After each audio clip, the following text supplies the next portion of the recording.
పశ్చిమాసియాలో యుద్ధం ముగించడమే లక్ష్యంగా కీలక అడుగులు పడుతున్నాయి. మరోసారి ఇరాన్ అమెరికా శాంతి చర్చలు జరిగే అవకాశం కనిపిస్తోంది. వచ్చే వారం పాకిస్తాన్లో చర్చలకు ఏర్పాట్లు జరుగుతున్నట్లుగా వార్తలు వస్తున్నాయి. చర్చలకు ఇరు దేశాల ప్రతినిధులు వస్తున్నట్లుగా పాకిస్తాన్ మీడియాలో కథనాలు వస్తున్నాయి. చర్చల్లో 14 పాయింట్లపై ఒప్పందం కుదిరే ఛాన్స్ ఉంది. ఒప్పందంలో అణు కార్యక్రమం, యురేనియం నిల్వల బదిలీ, హర్మూజ్లో ఉద్రిక్తతలు తగ్గించడం వంటి కీలక విషయాలు ఉండబోతున్నాయి. ఒప్పందం కుదిరితే మరికొంత కాలం కాల్పుల విరమణ కొనసాగే అవకాశం కనిపిస్తుంది. ఒప్పందంపై డొనాల్డ్ ట్రంప్ స్పందించారు. అమెరికా ప్రతిపాదనలపై ఇరాన్ ఇవాళ స్పందించే అవకాశం ఉందంటూ ట్రంప్ చెప్తున్నారు. ఇదే సమయంలో యుఎస్కు ఇరాన్ వార్నింగ్ ఇచ్చింది. హర్మూజ్లో యుఎస్ సైనిక చర్యలు కొనసాగిస్తే మూల్యం చెల్లించుకోక తప్పదంటూ హెచ్చరికలు జారీ చేసింది. ఓవైపు చర్చల ప్రక్రియకు సంబంధించినటువంటి కీలక పరిణామాలు చోటు చేసుకుంటున్న వేళ మరోవైపు పరస్పర హెచ్చరికలతో మళ్ళీ కాస్త వాతావరణం భిన్నంగా మారుతోంది, వేడెక్కుతోంది. ఇక ఒప్పందానికి సంబంధించి అమెరికా ఇరాన్ మరోసారి చర్చలకు సిద్ధమైనట్లుగా తెలుస్తోంది. పాకిస్తాన్లోని ఇస్లామాబాద్ వేదికగా ఇరు దేశాల ప్రతినిధులు వచ్చే వారం రానున్నట్లుగా అక్కడి మీడియాలో కథనాలు వస్తున్నాయి. సంఘర్షణకు ముగింపు పలకడమే లక్ష్యంగా 14 పాయింట్ల అవగాహన ఒప్పందంపై ఇరు దేశాలు సంతకాలు చేసే ఛాన్స్ ఉన్నట్టుగా ఆ కథనాల సారాంశం. ఇందులో ఇరాన్ అణు కార్యక్రమం, దాని వద్ద ఉన్న యురేనియం నిల్వల బదిలీ, హర్మూజ్ జలసంధిలో ఉద్రిక్తతలను తగ్గించడం వంటి కీలక విషయాలున్నాయి. తమపై విధించిన ఆంక్షలను ఎత్తివేయాలంటూ టెహ్రాన్ ముందు నుంచి డిమాండ్ చేస్తూ వస్తోంది.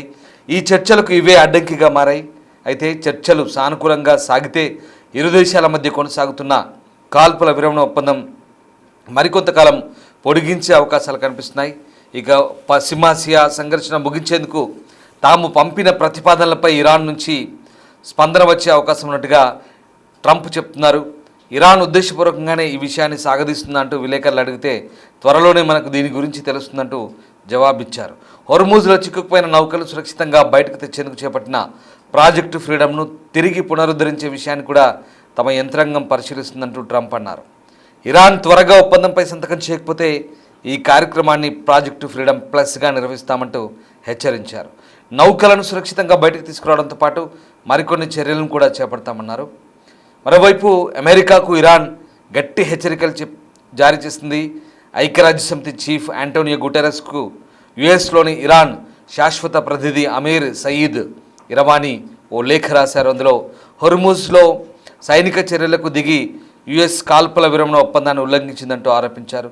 పర్షియన్ గల్ఫ్, హర్మూజ్లో యుఎస్ తన సైనిక కార్యకలాపాలు కొనసాగిస్తే విపత్కర పరిణామాలు ఎదుర్కోవాల్సి వస్తుందంటూ తీవ్రమైన హెచ్చరికలు జారీ చేశారు. దీంతో ఓవైపు చర్చల ప్రక్రియకు సంబంధించినటువంటి సానుకూల వాతావరణం ఏర్పడుతుందనుకుంటున్న తరుణంలో మరోవైపు ఇటు ప్రాజెక్టు ఫ్రీడమ్ ప్లస్ను అవసరమైతే మళ్ళీ చేపడతామంటూ ట్రంప్ చెప్పడం, అలాగే హర్మూజ్లో సైనిక చర్యలను పాల్పడుతూ కాల్పుల విరమణను ఉల్లంఘిస్తుందంటూ ఇరాన్ ఐక్యరాజ్య సమితిలో తీవ్ర ఆరోపణ చేయడం, ఇదంతా చాలా భిన్నంగా కనిపిస్తోంది.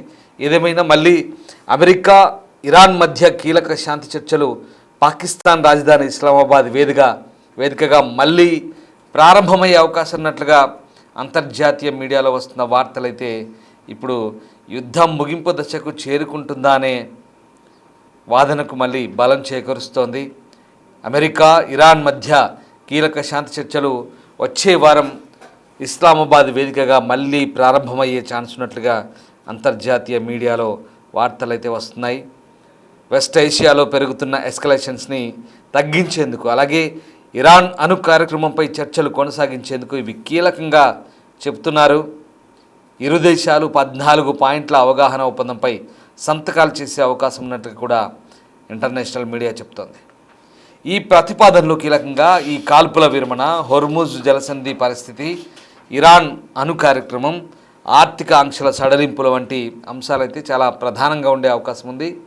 ఇక చర్చలు సానుకూలంగా మొదలైతే ఇరు దేశాల మధ్య కొనసాగుతున్న ఈ కాల్పుల విరమణ ఒప్పందాన్ని మరికొంతకాలం పొడిగించే ఛాన్స్ ఉన్నట్టుగా తెలుస్తోంది.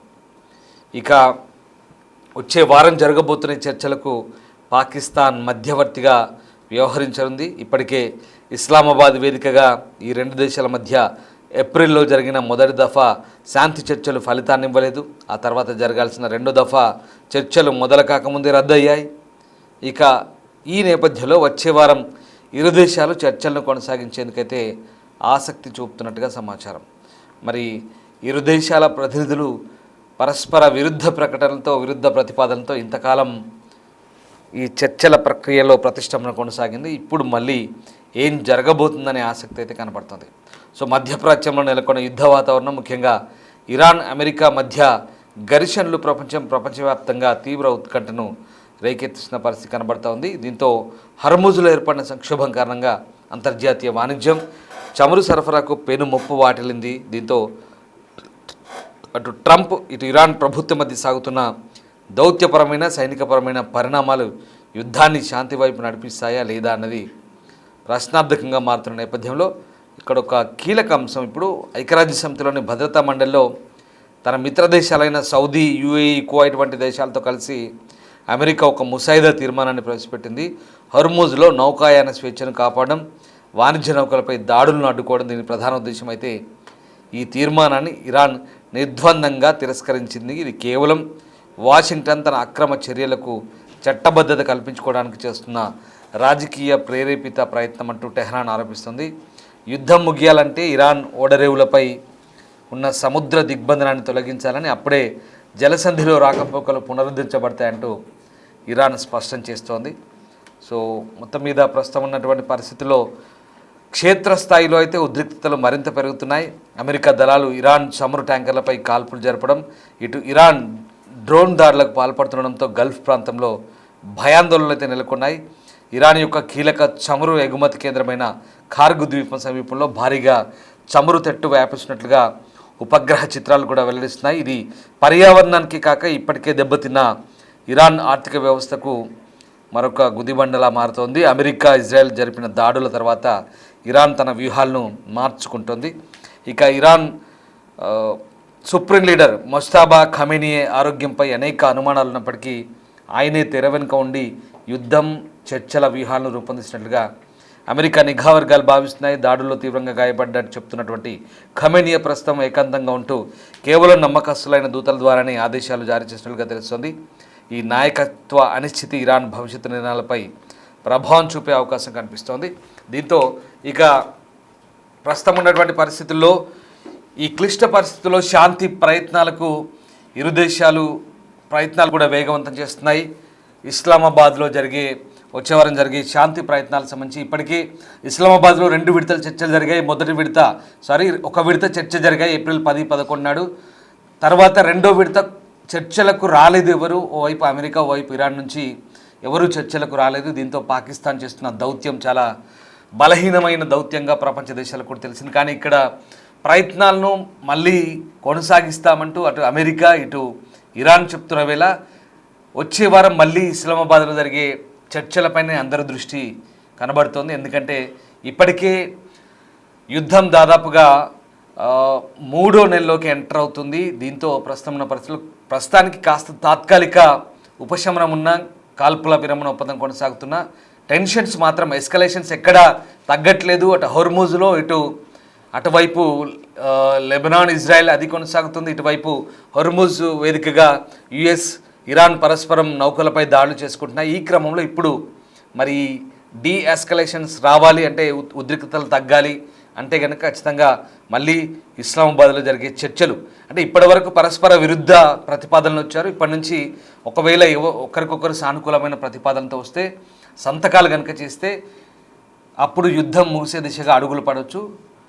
అలాగే కొద్ది రోజుల పాటు కాల్పుల విరమణ ఒప్పందం కూడా పొడిగించే అవకాశం కనిపిస్తుంది. ఏదేమైనా వచ్చే వారం జరిగే చర్చలు అనేటివి పశ్చిమాసియాలో యుద్ధం ముగుస్తుందా లేదా అనే దాని భవితవ్యంపై ఆధారపడే అవకాశం కనిపిస్తోంది. అప్పటి వరకు ఏం జరగబోతుంది, ఇంకా ఎలాంటి పరిణామాలు చోటు చేసుకుంటాయని మాత్రం మనం వేచి చూడాల్సిందే.